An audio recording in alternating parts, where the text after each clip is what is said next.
আসসালামু আলাইকুম ভিউয়ার্স, একটি ডিম আর 2 কাপ ময়দা দিয়ে বিকেলের জন্য ঝটপট একটি নাস্তা রেসিপি নিয়ে চলে আসলাম নাহিদা কিচেনটিতে। আশা করি আজকের এই রেসিপিটা আপনাদের কাছে খুব বেশি ভালো লাগবে। শুরুতেই বলে রাখি, ভিডিওটি ভালো লাগলে একটি লাইক দিয়ে ভিডিওটি স্কিপ না করে ফুল ভিডিওটি দেখবেন অনুরোধ থাকলো। দেরি না করে চলে যাব মূল রেসিপিটিতে, আপনারা আমার সাথেই থাকুন। প্রথমে নিয়ে নিচ্ছে এখানে 2 কাপ ময়দা, আর রেগুলার ময়দাটা আপনারা ব্যবহার করবেন। আর সাথে নিয়ে নিলাম এখানে আমি হাফ চা চামচ লবণ, 2 টেবিল চামচ পরিমাণ দিয়ে দিলাম চিনি, আর সাথে 2 টেবিল চামচ পরিমাণ দিয়ে দিলাম ইস্ট। আর এখন কিন্তু আমি এগুলাতে দিয়ে দিলাম 2 টেবিল চামচ পরিমাণ সয়াবিন তেল। আর এখন দিয়ে দিচ্ছি একটি ডিম, আর সাথে উষ্ণ গরম দুধ দিয়ে এই ডোটাকে তৈরি করে নিতে হবে অল্প অল্প করে দিয়ে। এখানে আমি হাফ কাপ দুধটা জাল করে হালকা কুসুম রেখেছি, সেই দুধটাই কিন্তু মিশিয়ে ডোটাকে পারফেক্ট ভাবে তৈরি করে নিচ্ছি। আর দর্শক, ভিডিওটি স্কিপ না করে দেখবেন, খুবই একটি গুরুত্বপূর্ণ কথা আছে, সেটা আপনাদের সাথে আমি শেয়ার করতে চাই।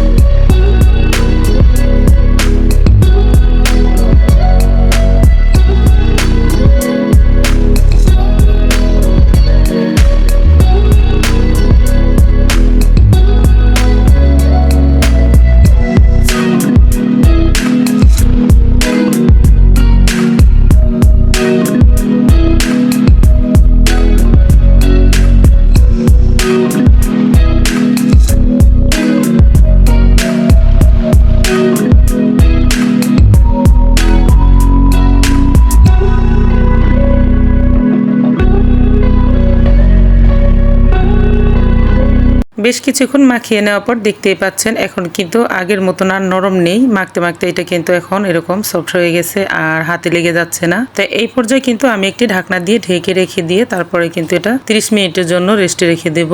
আর ঘরের তাপমাত্রাটা বুঝে কিন্তু আপনারা এখানে ঢাকনার পরিবর্তে তোয়াইলা দিয়েও পেঁচিয়ে রাখতে পারেন। ঘরটা যদি বেশি ঠান্ডা থাকে তাহলে আপনারা তোয়াইলা দিয়ে দিতে পারেন, আর যদি ঘরটা একটু গরম থাকে তাহলে এরকম ঢাকনা দিয়ে রাখলেই হয়ে যাবে। ঠিক 30 মিনিট পর ফিরে আসলাম। এখন দেখতে পাচ্ছেন আমার ডোটা কিন্তু আগে থেকে অনেকটাই সফট হয়ে গেছে। আর দর্শক, আজ যেটি গুরুত্বপূর্ণ কথাটা বলতে চাচ্ছিলাম, যে আসলে টাকা দিয়ে সবকিছু কিনলে সবকিছু পারফেক্ট পাওয়া যায় না। আমি কিন্তু এখানে যে ইস্টটা ব্যবহার করছি, ইস্টটা কিন্তু এইটু আমার এখানে কোনো কাজ করেনি। অবশ্যই আপনারা কেনার সময় দেখে ভালো ব্র্যান্ডের কিন্তু ইস্টটা কিনে নেবেন। এই ইস্টটা কিন্তু একটু ফুলন ধরেনি, দেখতে পাচ্ছেন আমার এখানে খামিটা যেরকম ছিল সেরকমই, কিন্তু নাস্তাটা খুবই মজাদার হবে। এখন আমি এটাকে 4 ভাগে কেটে নিচ্ছি।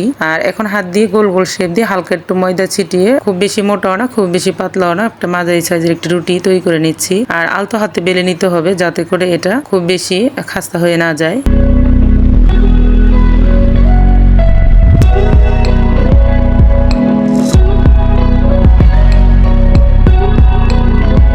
এখানে আমি একটা রুটি আপনাদেরকে বেলে দেখিয়ে দিলাম, আর বাকি 3টা আমি একইভাবে বেলে নিব। এখন আমি ফ্রাই প্যানে তেল দিয়ে দিয়েছি, তেলটা পর্যাপ্ত পরিমাণ গরম হয়ে গেছে। আর দেখতে পাচ্ছেন কি রকম পরিমাণের গরম হয়েছে। ঠিক এই পর্যায়ে কিন্তু আমি এখানে এই রুটিটা দিয়ে দিয়েছি, আর এটাকে এখন চতুর্পাশে ঘুরিয়ে ঘুরিয়ে একদম লালচে কালার করে ভেজে নামিয়ে নেব।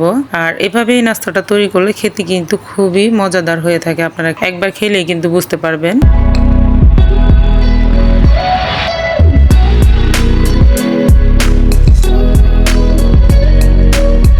তো এই পর্যায়ে আমি নামিয়ে নিয়েছি, আর এভাবে কিন্তু বাকি 3টাই আমি একইভাবে ভেজে নিয়েছি। আর এখন দেখতেই পাচ্ছেন কালারটা কতটা সুন্দর এসেছে। আর যদি ভালো লাগে তাহলে কিন্তু আপনারা নাস্তাটা ট্রাই করতে পারবেন। আমি আপনাদেরকে ভেঙে দেখিয়ে দিচ্ছি ভিতরটা কতটা সুন্দর মুলায়ম আর সফট হয়েছিল।